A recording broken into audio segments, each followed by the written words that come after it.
Boa noite a todos os nossos ouvintes da Escola do Pensar e mais todos aqueles que nos ouvirão durante essa semana. Hoje, 16 de junho de 2023, sexta-feira à tarde, e começa o sábado daqui a pouco. E o assunto de hoje, a Bíblia. Vamos falar um pouco sobre esse maravilhoso livro, mas vamos primeiro orar. Misericordioso Deus, muito obrigado, estamos pelos teus cuidados. Obrigado, Senhor, pela vida e pela saúde. Obrigado, Senhor, porque o Senhor nos deixou a palavra de Deus inspirada pelo Espírito Santo. Que ela possa fazer em nós todo o bem a quem ela se propõe. Pai Santo e Eterno, nós nos colocamos em tuas mãos, é o que te pedimos por Jesus. Amém. Amém. Como falamos, vamos falar sobre a Bíblia. A Bíblia, todo mundo sabe que é um livro sagrado. Mas ela tem sinônimos? Sim, a Bíblia tem diversos sinônimos, não devemos nem citar todos, mas aqui eu sou lembrado de Bíblia, que significa em grego coleções de livros, porque ela tem 66 livros, tem também Sagradas Escrituras, Palavra de Deus, Livro dos Livros, e existem outros vocábulos que dizem a respeito de Bíblia. Estou falando em língua portuguesa. Em outras línguas tem outros nomes. A Bíblia ela foi escrita durante um lapso de tempo de 1.600 anos. 40 autores foram os que escreveram a Bíblia, inspirados pelo Espírito Santo. As línguas originais praticamente foram 3 línguas: o hebraico, o grego e o aramaico. E ao traduzir a Bíblia, ou ser a Bíblia traduzida para diversos idiomas, já praticamente todos os idiomas, mais de 200, a Bíblia foi traduzida, então houve a necessidade de conhecimento dessas línguas. E ainda mais, teve um tradutor da língua que ele começou traduzindo do latim, depois ele teve a necessidade de aprender grego e hebraico para poder dar uma solução a alguns significados de palavras. E de ideias também. A Bíblia ela tem uma sabedoria infinita. Quanto mais você ler a Bíblia, mais você compreende. E cada dia ela é nova. Você lê hoje um texto da Bíblia, compreende. Amanhã você lê o mesmo texto e tem mais compreensão. É fantástico. O importante é que a gente se dedique ao estudo da palavra de Deus e sempre com oração. O Espírito Santo, ele inspirou a palavra de Deus, como nós vamos ver ali na leitura, e ainda hoje o Espírito Santo está disposto a nos orientar e a nos servir e a nos ensinar a respeito desta palavra. Vamos começar lendo aqui, 2 Pedro, capítulo 1, verso 21. Porque nunca, jamais, qualquer profecia foi dada por vontade humana. Entretanto, homens santos falaram da parte de Deus, movidos pelo Espírito Santo. O Espírito Santo, a terceira pessoa da Trindade. E tem pessoas que ficam dizendo, mas tem Trindade? Existem 3 deuses ou é um Deus só? Eu vou dar um exemplo para vocês. Uma família é uma família. Ela tem um pai, uma mãe e um filho, pelo menos, filho ou filha. E certa vez havia uma família que tinha um filho. E eles construíram uma casa muito bonita e plantaram bem próximo da casa uma árvore. Esta árvore cresceu, ela floria todo ano. E um dia a mãe, vendo que as raízes daquela árvore estavam rachando o alicerce. E ela disse, vamos ter que cortar essa árvore. Mas ela fazia parte da família, ela não era família. Quando o filho chegou da escola, a mãe disse, filho, vamos ter que cortar essa árvore. E ele disse, é verdade, mãe? E ela apontou para a raiz, rachando o alicerce da casa, ele disse, é mesmo, vamos ter que cortar. A mãe entrou lá para a cozinha, foi preparar o almoço, e o pai chega do trabalho. E o filho diz assim, pai, vamos ter que cortar este pé de árvore. E ele disse, é verdade, filho? Olha, pai. Pai, olhando para a raiz e para o alicerce, diz, sim, nós vamos cortar. 3 pessoas, 3 opiniões, 3 concordâncias por algo que estava certo. Então, vocês veem que Deus é uma família de 3. Três pessoas que têm a mesma vontade, o mesmo querer, a mesma santidade. O que um quer, o outro também quer, porque eles são perfeitos. Vamos ler agora, segunda epístola de Timóteo, capítulo 3, versos 16 e 17, que diz assim: toda a Escritura é inspirada por Deus e útil para o ensino, para a repreensão, para a correção e para a educação em justiça, a fim de que o homem de Deus seja perfeito e perfeitamente habilitado para toda boa obra. Vejamos aqui também que a Escritura é inspirada por Deus.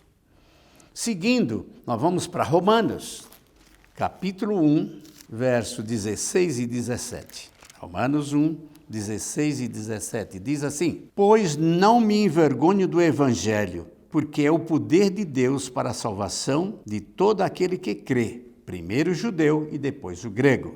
Vejamos, não me envergonho do Evangelho, porque é o poder de Deus, é a palavra de Deus. E no verso 17, visto que a justiça de Deus revela no Evangelho de fé em fé, como está escrito, o justo viverá pela fé. É o final do verso 17. Estes versos que nós estamos lendo, elas estão dizendo aqui a respeito das Escrituras, a respeito daquilo que a gente está falando. Em Efésios 4, verso 6, um só Deus e Pai de todos, o qual é sobre todos e age por meio de todos e está em todos. Deus está por todos, por nós, pela Trindade, por tudo aquilo que é feito, que é criado.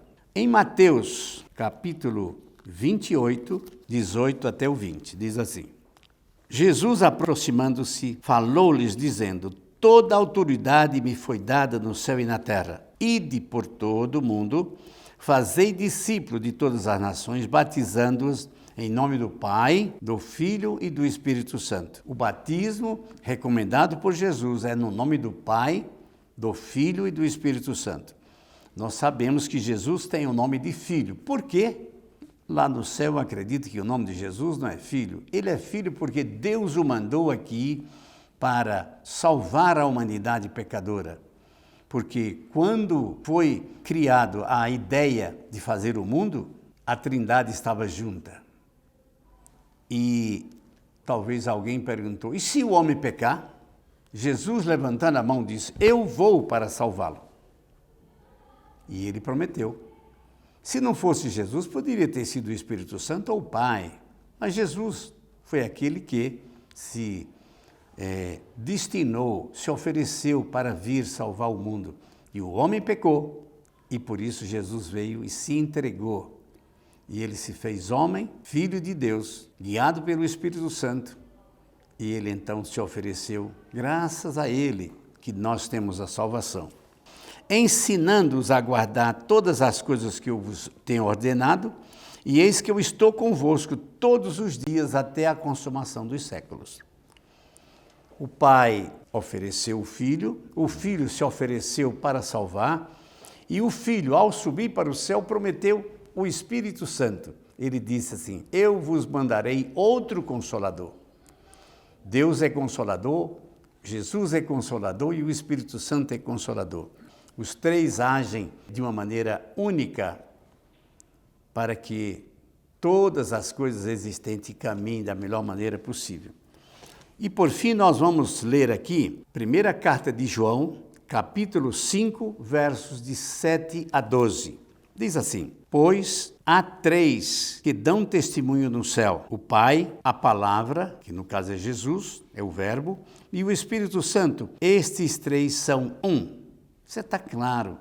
Você vê que aqui há base para se crer na Trindade. Já tive pessoas que disseram: vocês creem na Trindade, então são politeístas. Não, não somos politeístas. Temos um Deus único que tem três pessoas. E aqui é dito: Pai, Palavra e Espírito Santo. Esses três são um. E três são os testemunhos na terra: o Espírito, a água, o sangue. Três são unânimes num só propósito. Se admitirmos o testemunho dos homens, o testemunho de Deus é maior. Ora, Este é o testemunho de Deus que ele dá acerca do seu Filho. Aquele que crê no Filho crê em Deus. Em si, o testemunho. Aquele que não dá crédito o faz mentiroso, porque não crê no testemunho que Deus acerca do seu Filho. E o testemunho é este, que Deus nos deu a vida eterna, e esta vida está no Filho. Aquele que tem o Filho tem a vida. A vida é Deus. Quem tem o Filho tem a vida. E aquele que não tem o Filho não tem a vida.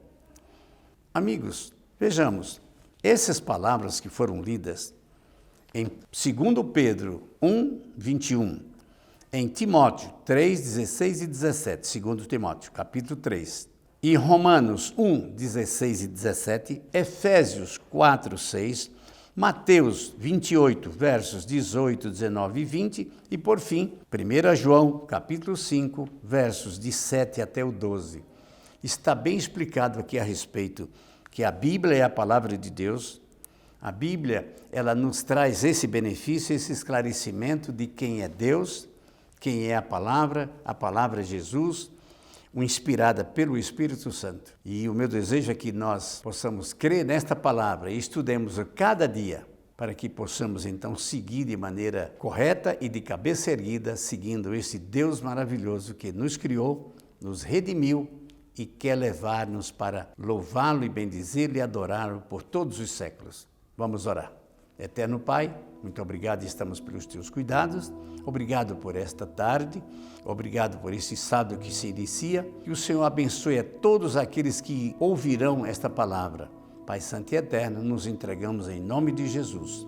Amém. Um feliz sábado para vocês.